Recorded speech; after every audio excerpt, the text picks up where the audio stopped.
মাংসের আলুটা ভালো করে লাল লাল করে ভেজে নিয়েছি।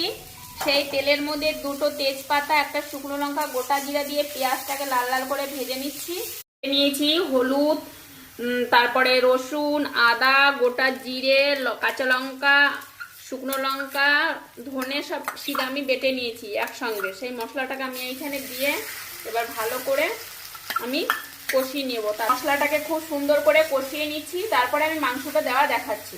তেল ছেড়ে গেছে, তো দেখুন কত সুন্দর তেল ছেড়ে গেছে।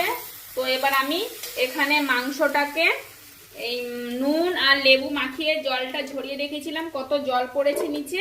তো এবার আমি মাংসগুলোকে এখানে দিয়ে দেবো। নুন আর লেবু মাখিয়ে রেখেছিলাম প্রায় আধ ঘন্টার মতন, যাতে মাংস থেকে আসটা গন্ধটা চলে যায়। এবার মাংসটাকে আমি সুন্দরভাবে ঢেকে ঢেকে কষিয়ে নেব। তো এখানে মুরগির মাংস 1 কেজি আছে। আপনাদের ওখানে মুরগির মাংস এখন কত দাম চলছে আমাকে কমেন্টে জানাবেন। আমি এবার হালকা করে কষিয়ে নিয়ে ঢাকা দিয়ে দেবো। আজ কমিয়ে আমি মাংসটাকে রান্না করব। আজ আমি ঝাল ঝাল কষা কষা চিকেন কারি করছি। দেখুন কত সুন্দর আমার মাংসটার কালার এসছে আর তেল ছেড়ে গেছে। তো আমি এবার কয়েক পিস কষা মাংস তুলে নেব। খুব সুন্দরভাবে দেখুন তেল ছেড়ে গেছে আমার, খুব সুন্দর। তো এবার আমি একটু বেশি করে কষা মাংস তুলবো। কুমড়ো পাতা দিয়ে বেটেছি, এতে নেব একটু লেবুর রস, কাগজি লেবু, গাছের টাটকা লেবু। এবার ভাতটা মেখে